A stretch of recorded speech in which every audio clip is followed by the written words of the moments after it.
datang hari Senin sampai dengan insya Allah hari Rabu tanggal 20 September yang akan dibuka, dihadiri langsung dan dibuka oleh Bapak Presiden Joko Widodo. Sudah ada koordinasi dengan pihak protokol istana dan pihak pengamanan mengenai hal itu. Dan di dalam pembukaan Munas dan Kombes itu nanti juga sekaligus akan diumumkan satu dewan yang dibentuk oleh Pengurus Besar Nahdlatul Ulama, yaitu Dewan Pengampu Gerakan Keluarga Maslahat NU. Yang ini terdiri dari para tokoh, para sesepuh dari kalangan NU yang nantinya akan menopang, mendukung agenda Gerakan Keluarga Maslahat Nahdlatul Ulama ini yang sudah kami rancang sebagai satu gerakan di tingkat akar rumput berupa kegiatan-kegiatan di tingkat masyarakat desa dengan melibatkan warga secara langsung, mengadres masalah-masalah keluarga dalam berbagai aspeknya, mulai dari aspek keagamaan, pendidikan, ekonomi, kesehatan, dan sebagainya, semua masalah-masalah kesehatan. Dan kami sudah punya satu set program yang telah disiapkan, dan program-program ini sebagian merupakan kerjasama dengan berbagai kementerian seperti Kementerian Agama, Kementerian Kesehatan, Kementerian UKM, Kementerian Sosial, dan lain sebagainya. Jadi nanti sebagian dari isi program-program Gerakan Keluarga Maslahat NU itu adalah program-program dari kementerian-kementerian, dan insya Allah akan segera kita mulai pada bulan September ini. Sekarang sudah ada 3 provinsi yang siap untuk menerima program-program ini di tingkat desa. Jadi ada di 3 provinsi itu adalah Jawa Timur, Jawa Tengah, dan Daerah Istimewa Yogyakarta. Dan kami akan secara lumintu melanjutkan konsolidasi untuk Jawa Barat, Banten, DKI, dan terus menyeberang ke Lampung, Sumatera Selatan, dan seterusnya. Jadi untuk bulan September ini kita sudah siap memulai pelaksanaan program untuk sekitar 17.000 desa di 3 provinsi, insya Allah. Nah, untuk mendukung gerakan Keluarga Maslahat NU ini, yaitu agar masyarakat lebih tertarik untuk berpartisipasi dan kemudian pihak-pihak terkait juga lebih tertarik untuk bekerja sama, maka kami membentuk Dewan Pengampu Gerakan Keluarga Maslahat Nahdlatul Ulama ini, yang anggotanya ada 5 orang, yaitu yang pertama Insinyur Haji Joko Widodo, yang kedua Kiai Haji Ahmad Mustafa Bisri, yang ketiga Kiai Haji Ma'ruf Amin, yang keempat Kiai Haji Miftahul Akhyar, dan yang kelima Nyai Hajjah Sinta Nuriyah Abdurrahman Wahid. Nah, Dewan Pengampu ini nanti akan kami umumkan pada saat pembukaan Munas dan Kombes NU tanggal 18 nanti, dengan sedikit ya pengukuhan secara simbolis, ya, sedikit gestur pengukuhan secara simbolis. Nah, kemudian juga akan dilakukan penyerahan secara simbolis gedung Joko Widodo yang telah selesai dibangun untuk Universitas Nahdlatul Ulama Yogyakarta. Jadi setahun yang lalu, kira-kira pada awal masa bakti PBNU ini, telah dimulai pembangunan gedung Joko Widodo yang merupakan sumbangan dari Presiden Joko Widodo. Bukan dalam arti sumbangan pribadi, tapi beliau yang secara pribadi mengajak sejumlah pihak untuk berkontribusi membangunkan gedung kampus bagi Universitas Nahdlatul Ulama Yogyakarta. Di situ ada misalnya, kemudian beliau mengajak Sri Sultan Hamengkubuwono ke-10, Gubernur Yogyakarta, untuk juga menyumbang dengan lahan yang ada kira-kira 2 atau 3 bidang lahan yang disumbangkan oleh Sri Sultan Hamengkubuwono ke-10 untuk kampus UNU Jogja ini, kemudian berbagai pihak yang menyumbang pembiayaan bagi pembangunan gedung seisinya. Alhamdulillah sudah selesai, dan hari besok insya Allah sudah mulai dipergunakan gedung yang kemudian kita namai sebagai gedung Joko Widodo. Ini gedung 9 lantai, di atas bidang tanah yang kira-kira sekitar 2000 meter persegi. Itu akan secara simbolis diserahkan sebelum nanti akan diselenggarakan juga upaya peresmian di Yogyakarta oleh Presiden Joko Widodo sendiri, insya Allah. Nah, selanjutnya Munas dan Kombes akan diikuti oleh para pengurus Nahdlatul Ulama dari 34 provinsi. Kita tahu ada pengembangan beberapa provinsi di Papua misalnya, tapi kami belum membentuk kepengurusan di provinsi-provinsi baru, jadi kami baru punya pengurus di 34 provinsi. Ditambah dengan sejumlah ulama dari pesantren-pesantren yang kami undang juga untuk mengikuti Musyawarah Nasional Alim Ulama.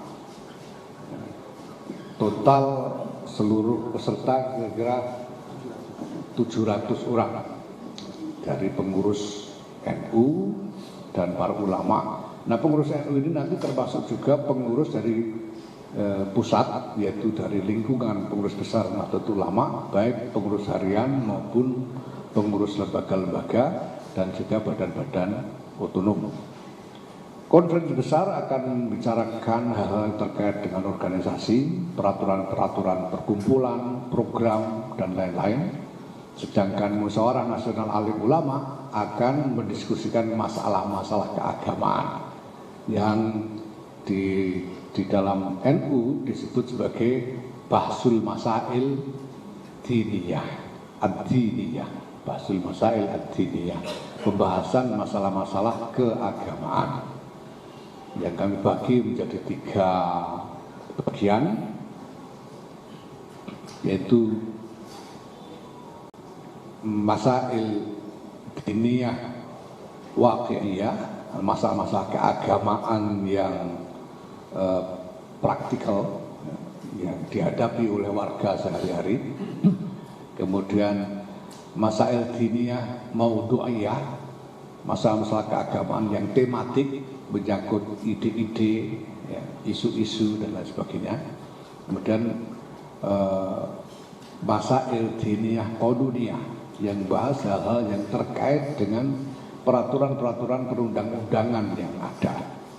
Ya, nanti rinciannya bisa ditanyakan pada teman-teman saya ini, ada dari steering committee Pak Ahmed Said Husni, Wakil Ketua Umum, dan Kiai Ulil Absar Abdallah, dan juga Pak Kiai Miftah Fakih, rincian dari ini. Nah, Kombes nanti akan bahas sejumlah peraturan yang ingin kita perkenalkan dalam operasionalisasi organisasi. Nah, kemudian kami juga membahas secara khusus tentang antisipasi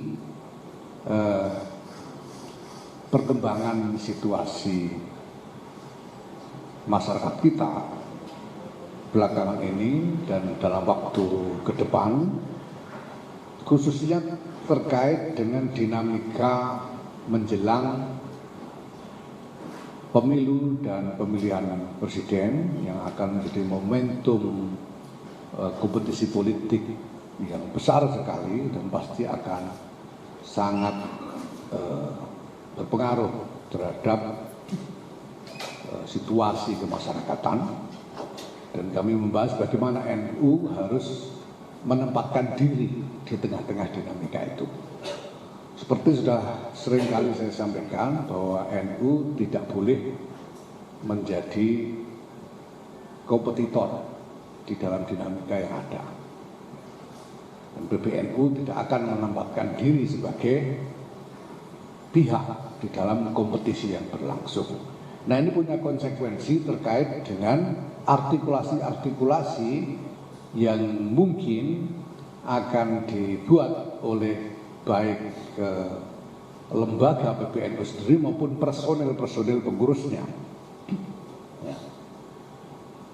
Nah, karena tentu NU tidak bisa lalu diam puasa bicara sampai bulan Maret misalnya, itu kan nggak mungkin kan ya. Waktu-waktu pasti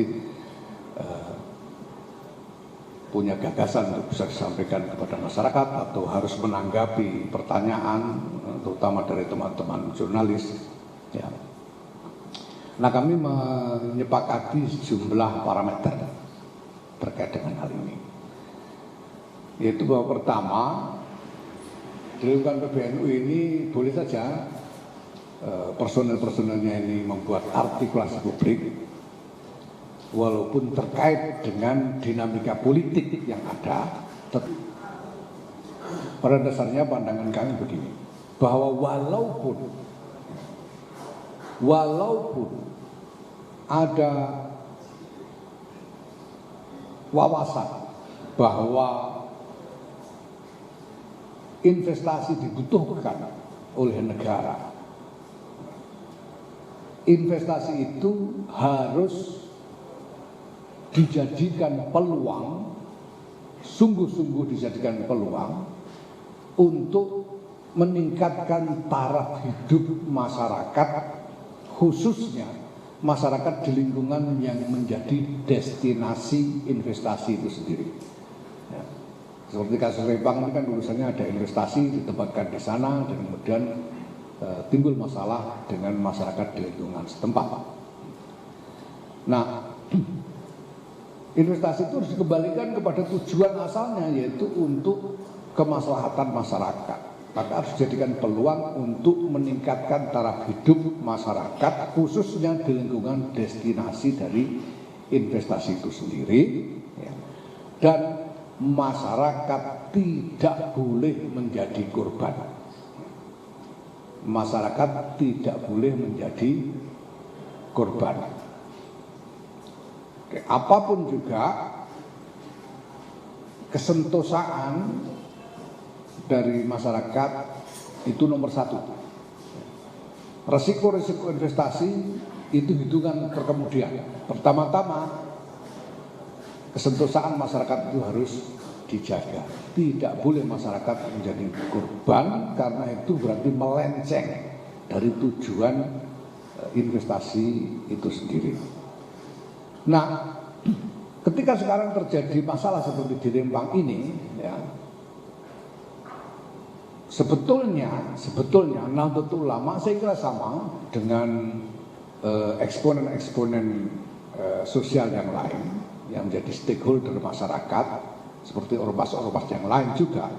Sebetulnya agak kagok karena terjadi mendadak sementara kami tidak pernah diajak bicara, jadi tidak pernah dilibatkan dalam proses pembuatan kebijakan sejak awal, sehingga sebelumnya kami tidak punya antisipasi dan kami tidak terlibat juga sama sekali di dalam proses eksekusi dari kebijakan investasi itu sendiri. Nah, maka mungkin ya pada saat sekarang ini pertama mungkin yang harus ditanya lebih dulu adalah pihak-pihak yang terlibat di dalam pembuatan kebijakan itu sendiri. Saya kira pertama-tama bukan kami. Tapi kalau kami dimintai pandangan dalam keadaan sudah seperti ini, ya satu-satunya yang kami bisa sampaikan adalah bahwa kesentosaan masyarakat harus dinomorsatukan. Tidak boleh masyarakat menjadi korban. Ya, lebih baik resiko-resiko yang lain ditempuh selain resiko merusak kesentosaan masyarakat. Nah, selanjutnya teman-teman sekalian yang saya hormati, terkait juga dengan dinamika sosial politik yang cenderung memanas, kami mengajak kepada seluruh masyarakat untuk berupaya menjaga ketenangan, ketentraman, ya. Dan pesan ini tentu pertama kali kami sampaikan dan paling utama kami sampaikan kepada para aktor politik. Jadi jangan sampai di dalam kompetisi politik, walaupun memang persaingannya ketat, jangan sampai para aktor politik ini membuat manuver-manuver yang meriskir ketentraman, ketenangan, apalagi keselamatan masyarakat. Kita semua sadar ya, model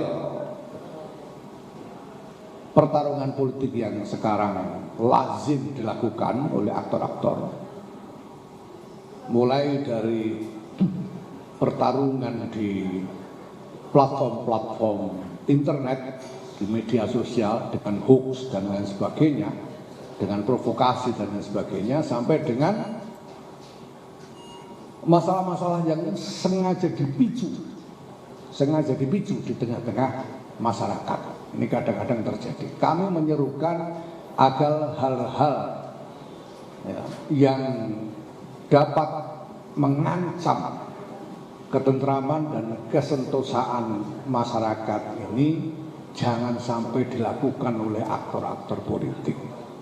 Mari semuanya melaksanakan kompetisi secara rasional, secara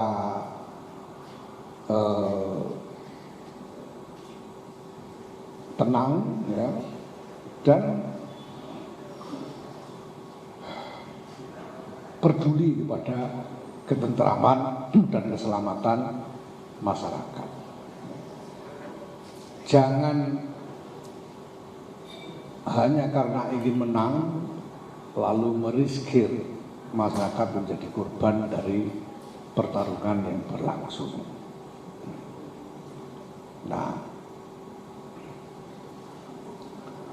kepada masyarakat umum kami tentu saja mengajak juga supaya sudahlah, sebetulnya kita bisa merasakan kok, masyarakat itu bisa merasakan kalau ada yang ngajak rusak-rusakan itu bisa merasakan.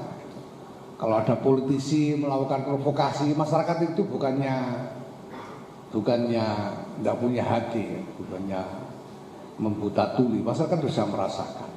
Mari kita jauhi saja segala ajakan yang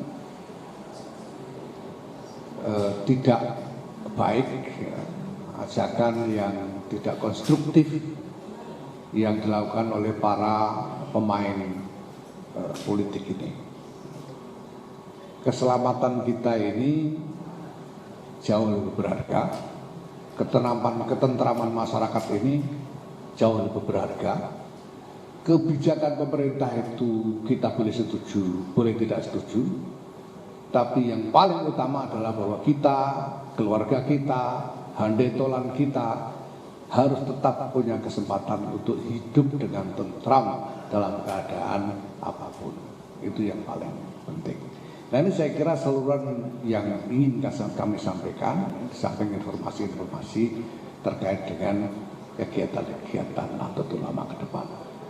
Nah, mungkin perlu saya minta Pak Kiai Ulil Absar Abdullah untuk membacakan saja rilis yang sudah kami buat dan nanti akan dibagikan sebagai soft copy saya kira kepada teman-teman. Silakan Pak Ulil. Assalamualaikum warahmatullahi wabarakatuh. Pernyataan pengurus besar Nahdlatul Ulama tentang persoalan Rempang Kalang. Pengurus besar Nahdlatul Ulama atau PBNU memandang perlu menyampaikan pandangan dan sikap terkait persoalan Rempang Kalang dengan terlebih dahulu perlu mengemukakan beberapa hal yang penting dan mendasar sebagai berikut. Pertama, PBNU senantiasa menyimak dengan saksama seraya terus mengawal derap langkah kehidupan kita bersama dalam bermasyarakat, berbangsa dan bernegara. Kedua, PBNU berpegang teguh pada iktikad baik dan nilai-nilai keutamaan serta bersandar pada objektivitas dalam menentukan pandangan, posisi, sikap dan perannya. Dan ketiga, PBNU selalu mendorong berbagai pihak agar mengutamakan musyawarah atau syuro dalam mencari jalan keluar bagi persoalan hidup bersama. Selanjutnya, dalam menyikapi persoalan Rempang Kalang, PBNU menyampaikan pandangan sebagai berikut. Pertama, dalam pandangan PBNU, persoalan Rempang Kalang merupakan masalah yang terkait pemanfaatan lahan untuk proyek pembangunan. Persoalan semacam ini terus berulang akibat kebijakan yang tidak partisipatoris, yang tidak melibatkan para pemangku kepentingan dalam proses perencanaan kebijakan hingga pelaksanaannya. Hal ini kemudian diperparah oleh pola-pola komunikasi yang kurang baik. PBNU meminta dengan sungguh-sungguh kepada pemerintah agar mengutamakan musyawarah atau syuro dan menghindarkan pendekatan koersif. Kedua, Komisi Bahthul Masail Ad-Diniyah Al-Waqi'iyah pada Muktamar ke-34 di Lampung telah membahas persoalan pengambilan tanah rakyat oleh negara. PBNU berpandangan bahwa tanah yang sudah dikelola oleh rakyat selama bertahun-tahun, baik melalui proses iqta' atau redistribusi lahan oleh pemerintah atau ihya pengelolaan lahan, maka hukum pengambil alihan tanah tersebut oleh pemerintah adalah haram.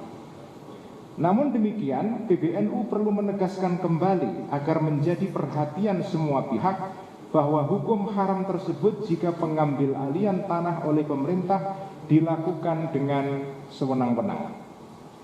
Hasil Bahthul Masail tersebut tidak serta-merta dapat dimaknai menghilangkan fungsi sosial dari tanah sebagaimana telah diatur dalam peraturan perundang-undangan dan konstitusi kita.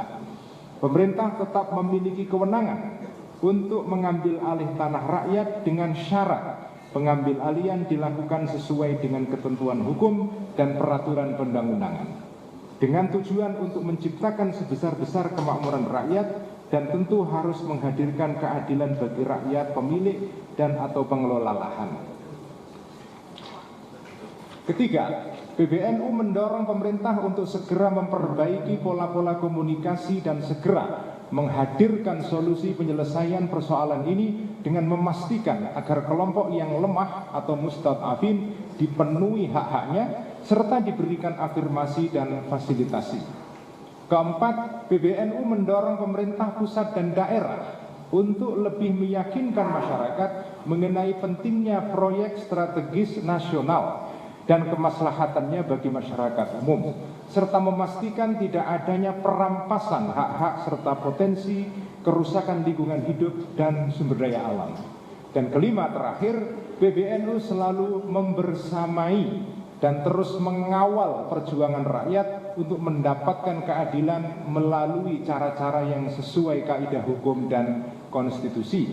Selanjutnya, PBNU juga menghimbau kepada masyarakat Rempang Galang agar menenangkan diri dengan memperbanyak zikir serta taqarrub kepada Allah serta tetap memelihara sikap husnudzon terhadap pemerintah dan aparat keamanan. Semoga kita semua mampu mengambil pelajaran demi kemajuan kehidupan beragama, bermasyarakat, berbangsa dan bernegara. Wallahul muwaffiq ila aqwamit thoriq. Wassalamualaikum warahmatullahi wabarakatuh. Jakarta, 15 September 2023. Kiai Haji Yahya Khalil Stakuf, Ketua Umum. Terima kasih. Demikian teman-teman, saya kira selanjutnya kami persilahkan kalau ada yang ingin menyampaikan pertanyaan. Teman-teman mulai dari sini mau bertanya, silakan. Ya.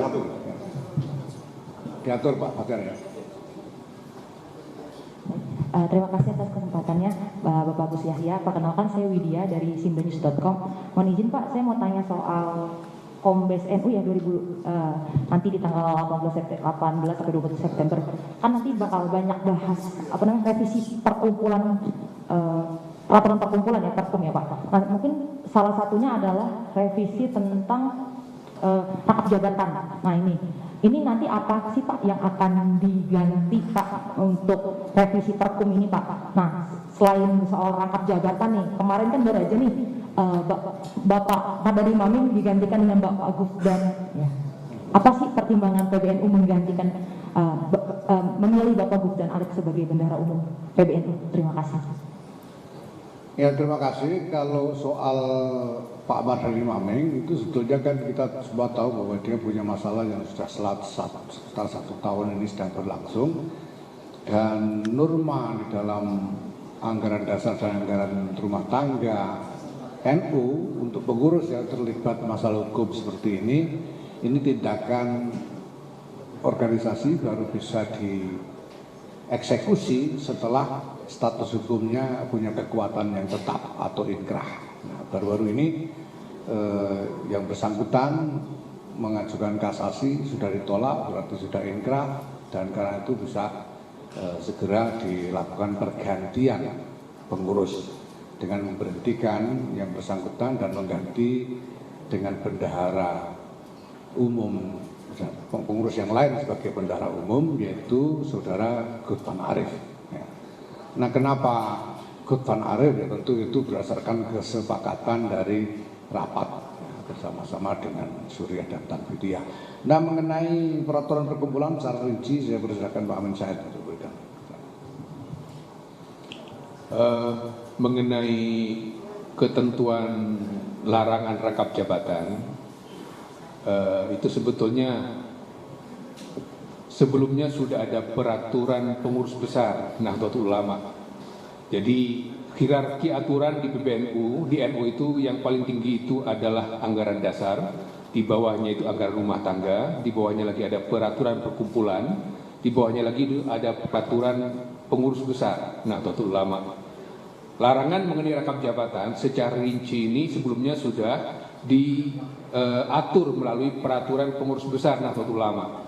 Nah, di dalam Kombes yang akan datang, peraturan pengurus besar ini tentang rangkap jabatan itu akan di-upgrade ke dalam peraturan perkumpulan, naik martabat derajatnya dari peraturan pengurus besar menjadi peraturan perkumpulan, sehingga lebih kuat, daya ikatnya juga lebih kuat, sehingga di dalam mengimplementasikannya itu bisa lebih optimal. Pengaturan mengenai rangkap jabatan itu sendiri, yang pertama-tama pengurus harian di lingkungan Jam'iyah Nahdlatul Ulama itu tidak boleh dirangkap dengan pengurus harian di partai politik. Itu sudah sangat tegas, lugas di dalam anggaran rumah tangga, di breakdown di dalam peraturan perkumpulan nantinya.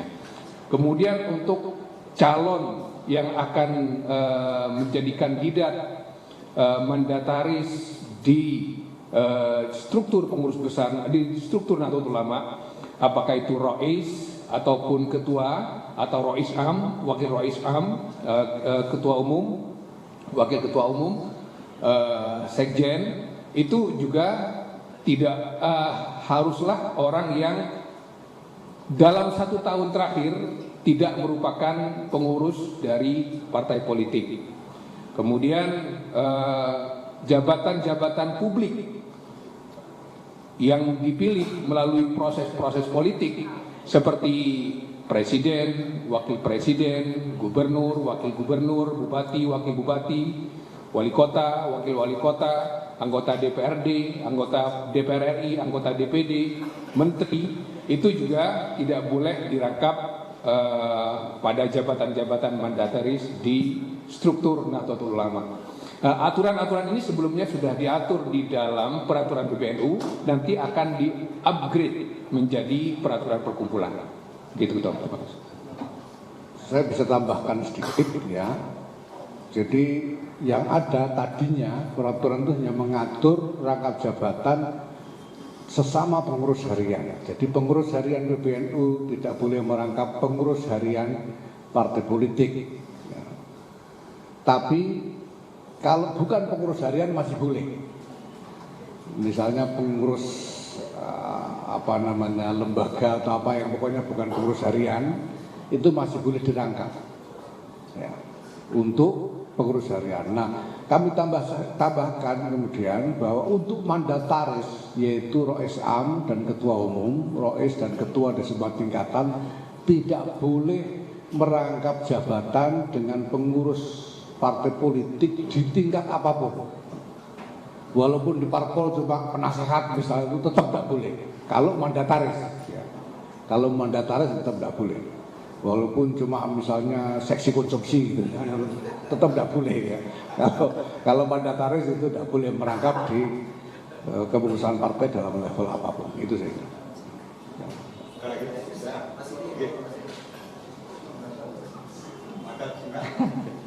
Assalamualaikum warahmatullahi wabarakatuh. Saya punya 2 pertanyaan terkait. Saya Singgih dari kompas.com. Saya punya 2 pertanyaan terkait tadi sikap politik PBNU kan belum, artinya tadi Gus bilang kalau ada sikap itu harus dimusyawarahkan terlebih dahulu kemudian menjadi keputusan bersama gitu. Nah, ini apakah ada kemungkinan kelak ini PBNU menyatakan sikap politik gitu untuk mendukung atau menyatakan sikap dukungan gitu sesuai dengan musyawarah yang mungkin saja bisa terjadi gitu. Kemudian yang kedua, tanggapan dari PBNU terkait lagu Yalal Waton yang dinyanyikan di PKS mungkin. Nah, saat Gus Imin sama Mas Anies ke sana. Mungkin itu aja, terima kasih. Assalamualaikum warahmatullahi wabarakatuh. Assalamualaikum warahmatullahi wabarakatuh. Terima kasih untuk pertanyaan yang pertama ya, mungkin sedikit perlu saya luruskan. Jadi maksud saya yang saya sampaikan tadi, personil pengurus boleh membuat pernyataan, tapi tidak boleh mengatasnamakan lembaga kecuali untuk hal-hal yang sudah menjadi keputusan rapat atau permusyawaratan. Kalau di luar keputusan rapat atau permusyawaratan tetap boleh ngomong, tapi tidak boleh mengatasnamakan lembaga. Nah, apakah nanti akan ada rapat untuk membicarakan dukungan kepada calon? Saya pastikan tidak akan ada. Kenapa? Karena tidak boleh. Secara normatif di dalam aturan ADRT dan lain-lain itu tidak boleh. Itu nanti kalau kalau kami lakukan ya itu namanya mengkhianati amanat ya. Yang kedua soal Yalal Waton yang memang gimana ya, PBNU ini belum mendaftarkan hak cipta soal Yalal Waton ini, jadi kami tidak bisa berbuat apa-apa gitu ya. Ya apalagi kok apa namanya ya semua lah ya partai ya. Ya saya kira untuk imbangnya ya saya mohon nanti partai-partai yang lain menyanyikan Jalalaton juga. Terima kasih.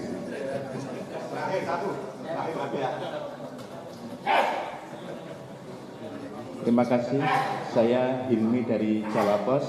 Yang sebenarnya ada dua. Pertama, ketika ada pengurus PBNU maupun di daerah yang nyalek, apakah akan harus keluar dari kepengurusan atau keluarnya atau tidak ada aturan seperti itu gitu Pak. Jadi bagaimana ketika ada yang nyalek? Yang kedua, ingin meminta penjelasan ini di publik sepertinya PKB dan PBNU tidak erat hubungannya. Nah, ini saya ingin tahu sebenarnya hubungan PBNU dengan PKB seperti apa. Terima kasih.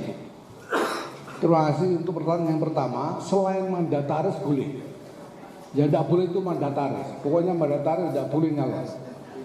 Kalau bukan mandataris, pengurus yang lain boleh, silakan. Nyalon silakan. Yang tidak boleh itu mandataris saja. Ya, mandataris itu dan ininya, mandataris dan lampirannya. Rois Am dan wakil Rois Am gitu ya. Ketua umum dan wakil ketua umum itu tidak boleh. Ya, selebihnya boleh. Nah, itu pertanyaan yang pertama. Jadi tidak apa-apa. Kemudian yang penting kan ini tadi tidak boleh membuat pernyataan atas nama lembaga kecuali hasil rapat dan permusyawaratan. Itu yang penting. Ya tinggal gimana dia nanti kalau melanggar ya tentu ada sanksi organisatoris terkait pengatasnamaan lembaga di luar norma yang ada. Kemudian soal hubungan dengan PKB tidak erat, ya memang tidak erat Mas. Sama tidak eratnya dengan hubungan PBNU dengan partai yang lain gitu ya. Karena semuanya ini kita anggap sama. Ya.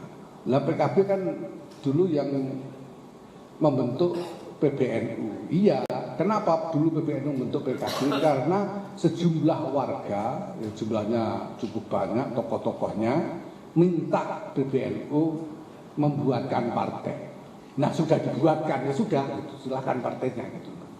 Nah, PBNU ya tidak bisa lagi kemudian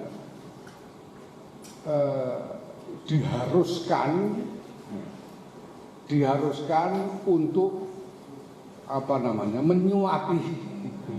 menyuapi partai yang dibentuk ini. Silakan jalan berkompetisi dengan yang lain secara rasional. Dan kami juga persilahkan kepada masyarakat untuk menilai partai, termasuk kepada warga NU ya. Kami persilahkan kepada masyarakat termasuk warga NU untuk menilai partai-partai politik yang ada ini secara rasional. Secara rasional itu ya dilihat kredibilitasnya, dilihat prestasinya, track recordnya dan seterusnya. Ya.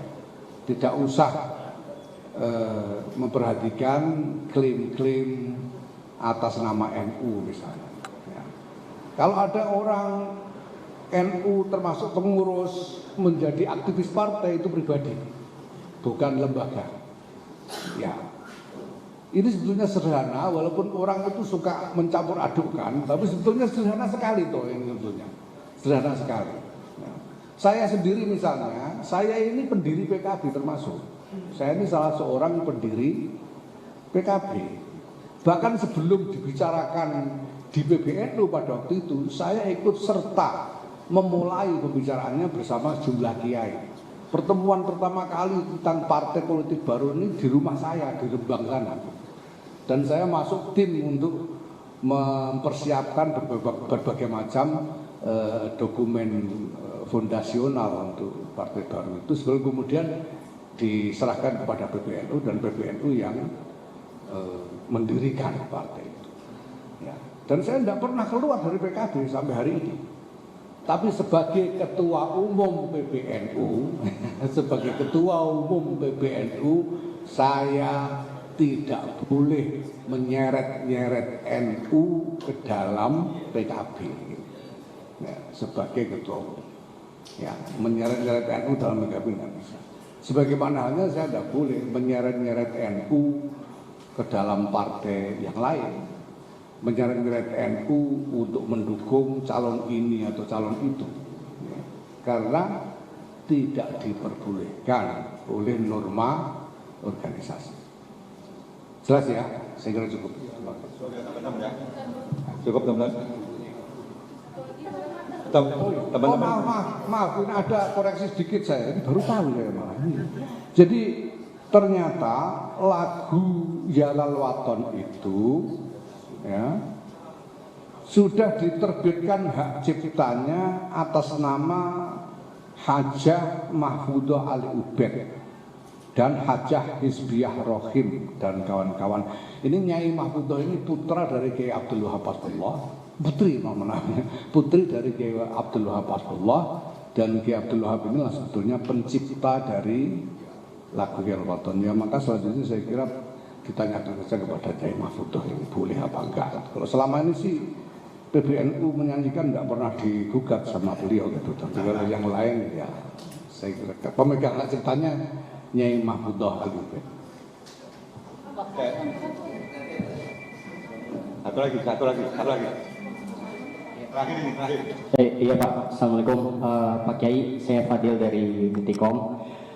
Saya punya dua pertanyaan Pak. Yang pertama itu pernyataan soal Pak Menak yang bilang amin itu bid'ah. Itu yang pertama Pak.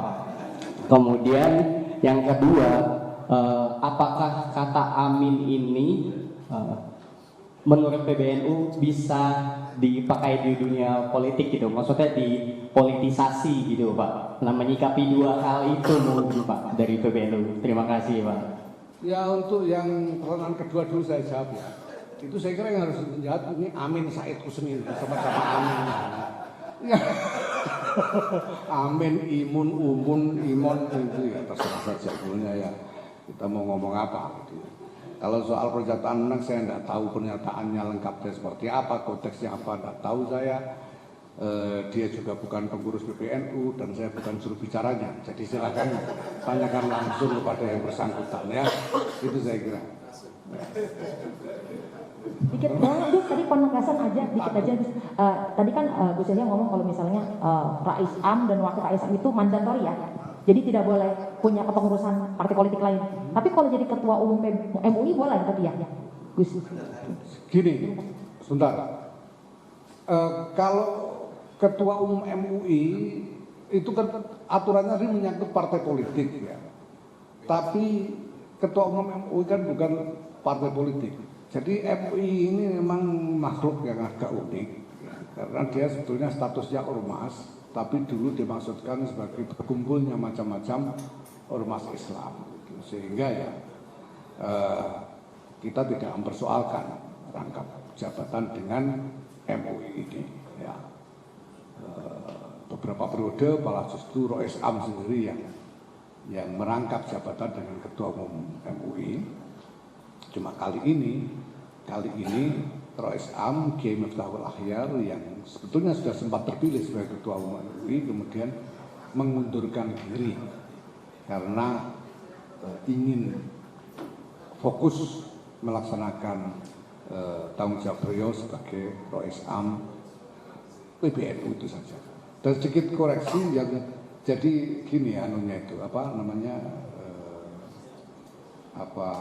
formulasinya itu mandataris dan wakil mandataris itu tidak boleh merangkap jabatan dengan pengurus partai politik di tingkatan manapun sebagai apapun. Itu tidak boleh, sama sekali tidak boleh. Jadi dengan partai politik. Nah, MUI kan bukan partai politik, jadi tidak akan persoalan. Cukup ya. Terima kasih teman-teman kehadirannya.